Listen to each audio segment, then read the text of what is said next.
So welcome friend, welcome to my new video. तो अगर आपने पहली वीडियो नहीं देखी है फर्स्ट चैप्टर का तो देख लो जाके। तो आज सेकंड चैप्टर पढ़ना है कंपोनेंट ऑफ फूड। ठीक है, तो फूड से हमें मिलता क्या है? जैसे कि मैंने पहला चैप्टर पढ़ा था, फूड से हमें एनर्जी मिलता है, राइट। इंग्रेडिएंट्स पढ़ा था, फिर कौन से टाइप्स के वेजिटेबल्स होते हैं, क्या होता है, कहाँ से आया था, सब पढ़ लिया था। ठीक है, सिर्फ 10 मिनट की वीडियो में पूरा अच्छे से समझ लिया था। आज हम पढ़ेंगे कंपोनेंट ऑफ फूड। तो कंपोनेंट यानी फूड के कंपोनेंट, यानी फूड के अंदर क्या क्या होता है। तो देखो, फूड हमें क्या देती है? एनर्जी देती है। ठीक है, और बहुत तरह तरह के कंपोनेंट होते हैं उसके अंदर, तो वही आज हम पढ़ेंगे। ठीक है, तो इंट्रोडक्शन है, सब कुछ है, तो सर स्टार्ट करते हैं। What do different food atom contain, यानी कि डिफरेंट यानी अलग अलग फूड आइटम कंटेन, मतलब रखते क्या है अपने अंदर ताकि वो हमें एनर्जी दे। कुछ तो चीज़ होगी ना उनके अंदर कि जो हमें एनर्जी देती है, राइट। मान लो कि जब हम कुछ खाना नहीं खाते तो हमें सुस्ती सी महसूस होती है। ठीक है, यानी कि हमारे अंदर एनर्जी नहीं होती है। तो वही देखेंगे आज इस चैप्टर में, पढ़ेंगे कि क्या क्या फूड के अंदर चीज़ होते हैं जो कि हमें एनर्जी देते हैं। तो हमें पता है food is a basic requirement for all living organism, यानी कि फूड बेसिक है हर लिविंग ऑर्गेनिज्म के लिए। अगर हम एग्जाम्पल देखें तो देखो एग्जाम्पल में देखो, दाल, एग यानी दाल हम खाते हैं, अंडा, मीट, ये सब क्या करते हैं? प्रोटीन कंटेन करते हैं, यानी अपने अंदर प्रोटीन रखते हैं। और दूसरे देखो, fruits and vegetable contain vitamin, और जो फ्रूट्स हैं और सम वेजिटेबल्स हैं, कुछ कुछ वेजिटेबल हैं, वो अपने अंदर विटामिन रखते हैं। अच्छा, अब एक क्वेश्चन आएगा कि सर प्रोटीन रखते हैं अगर और विटामिन रखते तो हमें दिखते क्यों नहीं है? तो छोटो, ये हमें दिखते नहीं है, ये केमिकल फॉर्म में होते हैं जो कि हमारे बॉडी में जाके इनका यूज़ होता है। ठीक है, जब हम आगे पढ़ेंगे तो और अच्छे से समझेंगे। ठीक है, अच्छा, अब हमारा अगला टॉपिक है what do various nutrition do for our body. तो वेरियस न्यूट्रिशन हमारी बॉडी के लिए करते हैं क्या है? तो ठीक है, जैसे कि हमें पता है कि एनर्जी देते हैं, तो जो हमें एनर्जी देते हैं वो कितने प्रकार के होते हैं। ठीक है, तो अभी देख लेते हैं। देखो, कार्बोहाइड्रेट, फैट्स, प्रोटीन और फाइबर्स, ये 4 प्रकार के होते हैं। बहुत से अभी होते हैं और, लेकिन आपके सिलेबस में इतना ही है, देख लो ध्यान से। ठीक है, तो सबसे पहले हम कार्बोहाइड्रेट पे आते हैं। तो चलिए यहाँ पे आते हैं। देखो, तो सबसे पहले आप कार्बोहाइड्रेट पे आ गए। ठीक है, देखो कार्बोहाइड्रेट क्या होता है?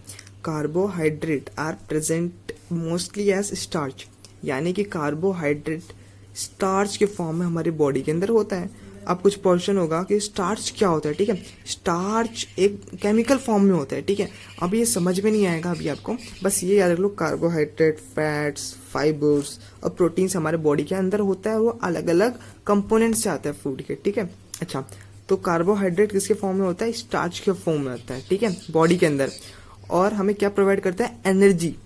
ठीक है, और एनर्जी हमें कहाँ से मिलती है? फूड से, यानी कि हमें फूड खाएंगे तो एनर्जी मिलेगी, एनर्जी यूज होगा कार्बोहाइड्रेट के लिए, राइट। सो देखो एग्जांपल देख लेते हैं, वीट, पोटैटो, राइस, अच्छे अच्छे एग्जांपल्स हैं ये कुछ कार्बोहाइड्रेट के। ठीक है, कुछ अच्छे से सोर्स हैं। ठीक है, अब देखो, अब कार्बोहाइड्रेट जैसे मैंने बता दिया कार्बोहाइड्रेट। ठीक है, अगर आपको देखना होगा कि किसी चीज में कार्बोहाइड्रेट है कि नहीं, तो हम उसके लिए साइंटिफिक कुछ एक्सपेरिमेंट करते हैं, उसे हम कहते हैं एक्टिविटी। क्या कहते हैं? एक्टिविटी। देखो, अभी हम यहाँ पे एक एक्टिविटी देखेंगे। ठीक है, सो एक्टिविटी से पहले आप एक इमेज देखिए। ठीक है,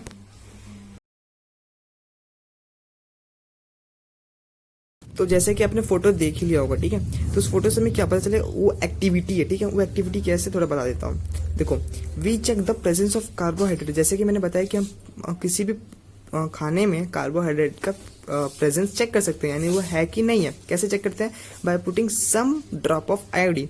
आयोडीन एक मतलब एक लिक्विड फॉर्म में होता है। ठीक है, वो हम सैंपल फूड के अंदर ऊपर डालते हैं। ठीक है, जैसे कि मान लो एग्जांपल ले लेते हैं। देखो, ये एक ट्यूब है। ठीक है, इसके अंदर जैसे हमने इसमें चपाती का टुकड़ा डाल दिया। ठीक है, और फिर इसके अंदर हम आयोडीन डालेंगे। ठीक है, क्या डालेंगे? आयोडीन। ठीक है, आयोडीन डालने के बाद अगर इसका कलर ब्राउन से किससे ब्राउन से ब्लू में चेंज हुआ या फिर ब्लैक में चेंज हुआ, यानी कि इसके अंदर क्या होगा? कार्बोहाइड्रेट होगा। ठीक है, तो ऐसे पता चलता है प्रेजेंस ऑफ कार्बोहाइड्रेट। ठीक है, अच्छा, अब अगला देखेंगे हम किसका? प्रोटीन का। चलो देखते हैं। तो अब आ गए हम प्रोटीन पे। तो देखो प्रोटीन क्या लिखा है। Protein are the body building nutrition, ठीक है, प्रोटीन बॉडी बिल्डिंग न्यूट्रिशन है, जैसे कि ये बॉडी बिल्डिंग न्यूट्रिशंस, ठीक है। अच्छा, they are needed to build every single part of body, वो उनकी ज़रूरत होती है, किस लिए, हर सिंगल पार्ट, जैसे कि हाथ को, पैर को, सर को, हर चीज़ को बनाने के लिए प्रोटीन की ज़रूरत होती है। प्रोटीन हर चीज़ में ही चाहिए होता है, ठीक है। देखो, तो प्रोटीन रिच फूड कौन कौन से हैं, जैसे एग हो गया, अंडा, मछली एटसेट्रा, ठीक है, ये सब होते हैं प्रोटीन रिच, यानी उनमें ज़्यादा प्रोटीन होता है, ठीक है। अब देखो हम how we can check the presence of protein का हम प्रेजेंस कैसे चेक कर सकते हैं, कैसे प्रेजेंस चेक कर सकते हैं, ठीक है। देखो, जैसे कि हमने पहले चेक किया था कार्बोहाइड्रेट का कि कैसे हम उसको प्रेजेंस चेक कर सकते हैं, प्रेजेंस ऑफ कार्बोहाइड्रेट, वैसे ही अब प्रेजेंस किसका चेक करेंगे हम, प्रोटीन्स का, ठीक है।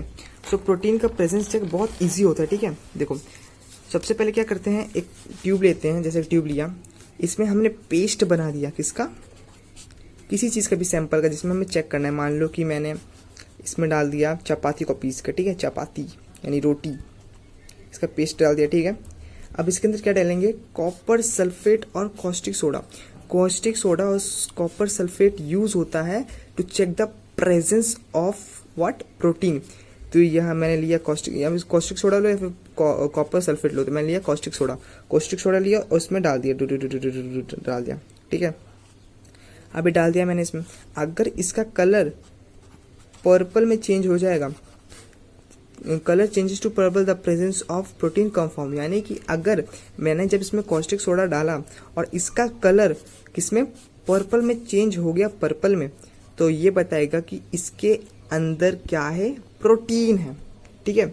अब वैसे ही हम अगला देखते हैं, तो अगला आते हैं हम फैट्स पे। देखो फैट्स क्या होता है, fats are highly energy nutrition, ठीक है, they are needed in a moderate amount by the body, यानी कि फैट्स होता है बहुत ही हाई एनर्जी न्यूट्रिशंस होता है, उसके अंदर बहुत ज़्यादा ही न्यूट्रिशंस होता है, ठीक है, और वो बॉडी को नहीं ज़्यादा चाहिए होता है नहीं कम चाहिए होता है, यानी कि इनको बॉडी को नॉर्मल चाहिए होता है, ठीक है। नहीं तो अगर ज़्यादा लेगा तो आदमी कुछ ऐसा बन जाएगा, मोटा। देख लो, कोई दोस्त है आपका। अच्छा, एग्जाम्पल देख लेते हैं कि किस किस चीज़ों में ज़्यादा फैट्स होता है, ऑयल, तेल, घी, बटर एटसेट्रा। देखो, हमने फैट्स भी पढ़ लिया, प्रोटीन्स भी पढ़ लिया, कार्बोहाइड्रेट भी पढ़ लिया, कार्बोहाइड्रेट्स का प्रेजेंस देख लिया, प्रोटीन का प्रेजेंस चेक कर लिया। अब कैसे करते हैं फैट्स के प्रेजेंस को, वो भी देखते हैं। देखो, अब आ गया है प्रेजेंस ऑफ फैट्स। हम फैट्स के प्रेजेंस देखेंगे, यानी कि वो कैसे होता है, ठीक है। देखो, ये बहुत ही आसान होता है, आप अभी भी चेक कर सकते हो। जैसे कि ये पेपर है ना, सादा पेपर, इसको आप फाड़ लो, इसके अंदर जो चीज़ डालनी है, जिसके अंदर आपको देखना है कि इसके अंदर फैट्स है कि नहीं, उसको लो, उसमें डाल दो और उसको रैप कर लो। रैप करते हैं ना, रैप ऐसे फोल्ड कर लो, ऐसे फोल्ड कर लेना है, ठीक है।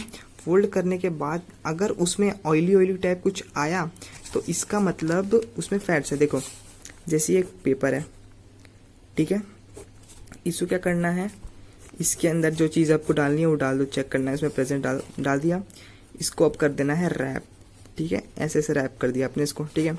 अगर इसके अंदर ऑयली पैचेस पड़ा, ऐसे ऐसे तेली जैसे ऑयल आ गया, हल्का हल्का ऑयल आ जाता है ना, अगर वो आ गया, यानी कि ये बताता है कि इसके अंदर क्या है, फैट्स है। क्या है, फैट्स, ठीक है। अच्छा, अब अगला पढ़ते हैं हम फाइबर, ठीक है, तो चलो पढ़ते हैं। अगला है फाइबर। देखो, फाइबर क्या है, fibre, human can not use fibre as a nutrition, यानी कि हम फाइबर को न्यूट्रिशन के तौर पे नहीं यूज कर सकते। तो भाई, हमने तो पढ़ा था कि हम कार्बोहाइड्रेट को यूज कर सकते हैं, प्रोटीन्स को यूज कर सकते हैं, फैट्स को यूज कर सकते हैं, तो फाइबर को क्यों नहीं कर सकते, क्योंकि वो हमारे बॉडी के लिए हार्म कर सकता है, ठीक है। अच्छा, तो फिर फाइबर का काम क्या है, राइट। देखो, but they help in the easy movement of the food, वो फूड का इजी मूवमेंट करता है, यानी कि जब हम खाना खाते हैं तो वो आराम से ऐसा कुछ करता है कि स्लाइटली इजीली फूड हमारे स्टमक के अंदर चल जाता है, ठीक है। तो यानी कि fibre help in the what easy movement of the food, आसानी से मूवमेंट करता है। तो अगर हम इसको न्यूट्रिशंस नहीं काउंट करते तो इसका हम प्रेजेंस भी चेक नहीं करेंगे, ठीक है, प्रेजेंस भी चेक नहीं करेंगे, ठीक है। अच्छा, अब कुछ होता है डिसीज यानी बीमारियां, ठीक है। अब देखते हैं, पढ़ते हैं। तो यार आज पढ़ाते पढ़ाते थक गया, लेकिन यह हमारा आज का लास्ट टॉपिक है। इसके बाद हम कुछ थोड़ा सा बच्चा है, थोड़ा सा, यानी कि हमने इतना बड़ा पहाड़ पढ़ लिया, अभी बस इतना सा पहाड़ बचा है, तो वो हम अगले वीडियो में देखेंगे। तब के लिए ये पढ़ लेते हैं। व्हाट इज बैलेंस डाइट, ठीक है। बैलेंस डाइट क्या होता है? A balance diet is a diet that has all the necessary nutrients in the amount that is needed for normal body।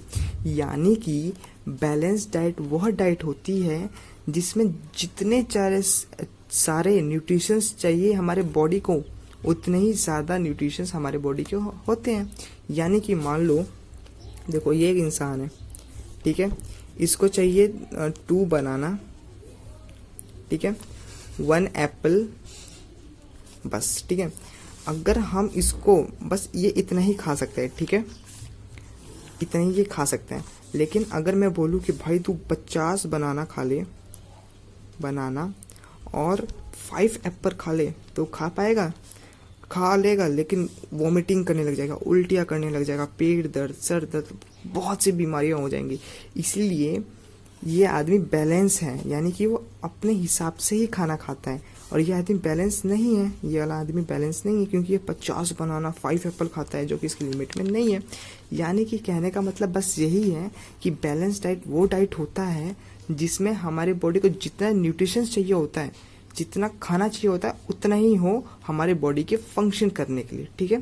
तो बैलेंस डाइट वही होता है। अच्छा, जितना मैंने पढ़ा है उनमें से ये सब डेफिनेशंस है ना, इनको अच्छे से याद कर लेना, क्योंकि टेस्ट में पूछे जा सकते हैं, ठीक है। अब हमारा थोड़ा सा सिलेबस बचा है, ये 2nd चैप्टर का थोड़ा सा चैप्टर वो बचा है, वो हम अगली वीडियो में देखेंगे। तब तक के लिए बाय बाय, और हाँ, सब्सक्राइब कर देना।